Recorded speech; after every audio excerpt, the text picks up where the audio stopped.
तक ये स्वीकार नहीं किया। लेकिन बड़ी खबर ये कि कनाडा में अब विपक्ष के निशाने पर पीएम जस्टिन ट्रूडो आ गए हैं। विपक्षी पार्टी के नेता पियरे पोलिएवर ने हमला बोला, चीन के दखल पर चुप क्यों हैं ट्रूडो। पियरे पोलिएवर ने कहा क्योंकि तबाह कर रहे हैं ट्रूडो अपनी विदेश नीति को, तबाह कर रहे हैं ट्रूडो भारत के साथ संबंधों को, तबाह कर रहे हैं ट्रूडो भविष्य में बनने वाले किसी भी ऐसे समीकरण को जिससे कनाडा फायदा उठा सकता था। मेरे साथ मनन द्विवेदी इस वक्त जुड़े हुए हैं। मनन जी, गुरपतवंत पन्नू साफ कह रहा है कि हम 2-3 साल से पीएम ऑफिस के टच में हैं और उन्हें ब्रीफ कर रहे हैं। एक आतंकवादी, एक भगोड़ा अगर किसी देश के प्राइम मिनिस्टर को ब्रीफ कर रहा है तो उस प्राइम मिनिस्टर या कनाडा के पीएमओ का स्तर समझ में आ जाता है कि आखिर उसका स्तर, उसका लेवल क्या हो गया है। लेकिन क्या जस्टिन ट्रूडो अपने यहाँ की राजनीति इलेक्शन जीतने के लिए इतने लो पर जा सकते हैं कि भारत के साथ संबंधों को तबाह करने या तिलांजलि देने तक पहुंच जाएं?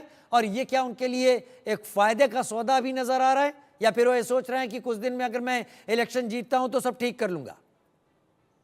जी, मैं यहाँ पर ये कहना चाहूंगा कि जस्टिन ट्रूडो हैं, जब वे खालिस्तान की बात करते हैं, आतंकवाद और अलगाववाद और रेडिकलाइजेशन की बात करते हैं और भारत को ब्लेम कर रहे हैं अलग अलग पोडियम से, अलग अलग पर्सपेक्टिव से, और जब वो ये बात करते हैं तो वो ये भूल जाते हैं कि क्यूबेक भी एक फ्रेंच कॉलोनियल एंटिटी है। एक ट्विलाइट जोन की तरह क्यूबेक भी है कनाडा में, और उस पर अगर हम देखें तो हम इतिहास के पन्ने पलटना हमारे लिए मजबूरी है। 1867 में the Quebec confederation of Canada बनाया गया था और उसके बाद से लेकर कई एक्ट आए आजाद कनाडा में भी, जब कनाडा एक तरीके से एक इंडिपेंडेंट नेशन स्टेट बन के सामने उभरा, तो उस समय से लेकर कई राष्ट्र ऐसे हैं कि जो पूरी तरीके से क्यूबेक के सेपरेटिस्ट मूवमेंट को अभी भी सपोर्ट करते हैं।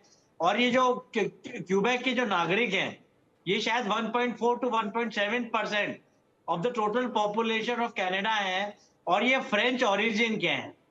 तो अगर जब वो भारत को ट्रूडो ब्लेम कर रहे हैं और अगर भारत अपने टेररिस्ट को, जो कि शायद उनके लिए फ्रीडम फाइटर है, जब जाकर उनके साथ उनको एक्स्ट्राडाइट करने की बात करता करता भारत थक गया, उसके बावजूद भी उनको ये देखना चाहिए कि जैसे क्यूबेक के लोगों को इंसर्जेंट और सेपरेटिस्ट माना जाता है, वैसे ही भारत में जो खालिस्तान के आइडिया के प्रवर्तक हैं, जो डायस्पोरा में हैं, कनाडा में और यूएस में, उनको भी रोका जाना। मतलब आप इशारा ये कर रहे हैं कि टिट फॉर टैट, शठे शाठ्यम समाचरित जो कनाडा कर रहा है वो भारत को करने की जरूरत है, तभी कनाडा के सुर ठीक लाइन पर आ पाएंगे। लेकिन बड़ी खबर यह कि भारत की सख्ती के बाद कनाडाई पीएम के सुर बदल गए हैं।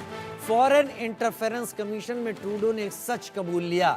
आयोग के सामने भारत पर लगाए आरोपों पर बोले ट्रूडो, मामला उठाते वक्त भारत के खिलाफ साक्ष्य नहीं थे।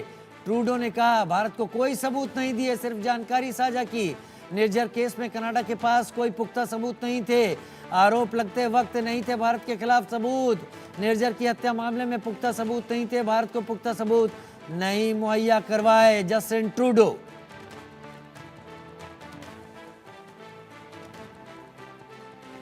Behind the scenes to try and get India to cooperate with us.